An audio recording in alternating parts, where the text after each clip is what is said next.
నమస్తే, welcome to prime 9 special analysis. ఈరోజు మనం ఒక స్పెషల్ ఐటెం గురించి ఈరోజు మనం మాట్లాడుకోబోతున్నాం. ఏంటి అంటే బిర్యానీ.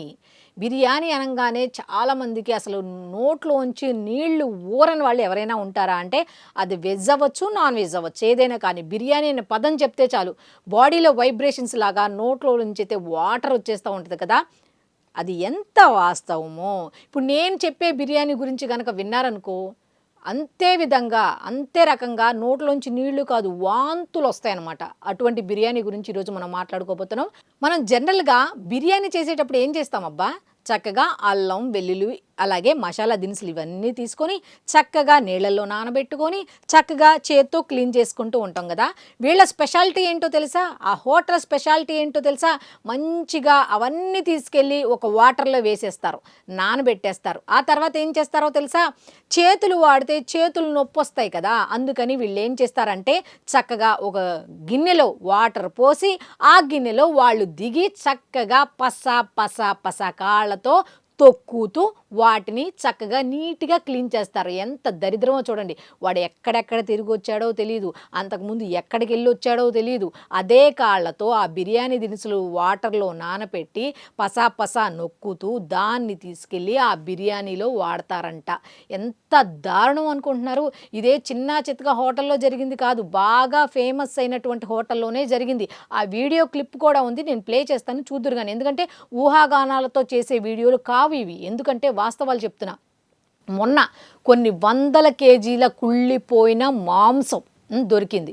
అసలు ఏ హోటల్ని నమ్మాలి, ఏ పదార్థాన్ని నమ్మాలి, ఏ పదార్థాన్ని నమ్మకూడదు అన్న సిచ్యువేషన్లో ఉన్నాము అంటే నిజంగా ఏమి తిని బతకాలి అనే దానికి ఆన్సర్ ఉందా ఒకసారి చెప్పండి.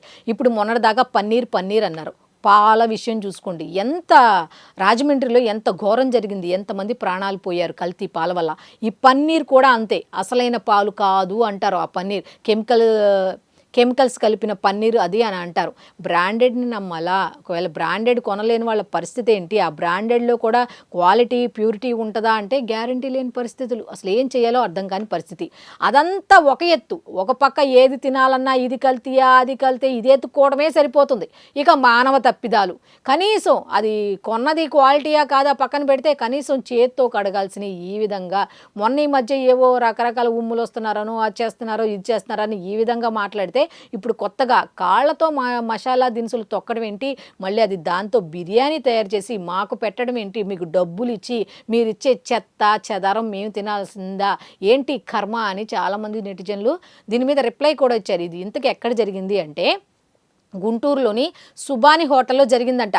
ఇదంతా వీడియో బయటకు వస్తే విచిత్రంగా ఆ యజమాని ఇచ్చిన మాట ఏమిటో తెలుసా ఆన్సర్. దీనికి కొంతమంది మీడియా వాళ్ళు ప్రశ్నిస్తే ఇది ఎలా పెడతావు మాకు, ఇది ఏంటి ఎట్లా చేస్తావు నువ్వు అని అంటే అతను ఇచ్చే ఆన్సర్ ఎంత సిల్లీగా ఉందంటే, వర్కర్కి టైం అయిపోతుంది అన్న ఆతృతలో కడిగే టైము లేకుండా కాళ్ళతో తొక్కాడంట. అంటే ఇప్పుడు ఇది వెలుగులోకి వచ్చింది కాబట్టి ఈ ఒక్కరోజు విషయమే అని చెప్తున్నావు, ఇది వెలుగులోకి రాకపోతే ఈ ఒక్కరోజా లేకపోతే ఎప్పటి నుంచో ఇదే చేస్తున్నారా?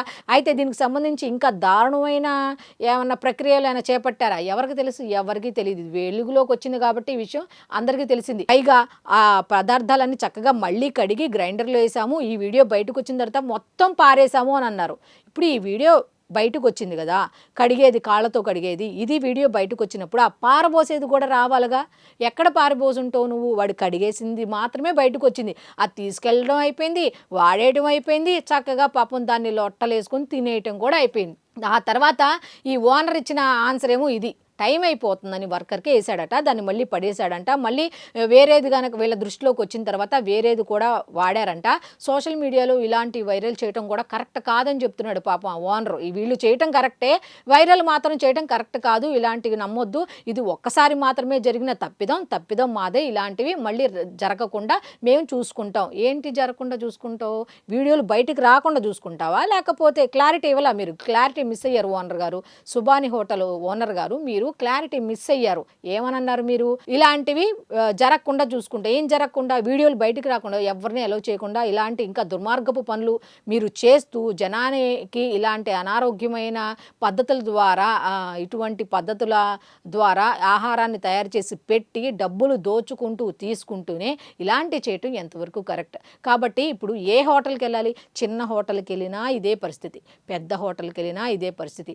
ఇంటికి తెచ్చుకొని వండుకొని తిందామా అంటే ఆ తెచ్చుకున్నవి కూడా ప్యూరిటీ లేదు. అసలు ఏం చేయాలి, ఏం తిని బతకాలా అన్న ఉద్దేశం అయితే జనంలో అయితే ఇప్పుడు నెలకొందని చెప్పొచ్చు.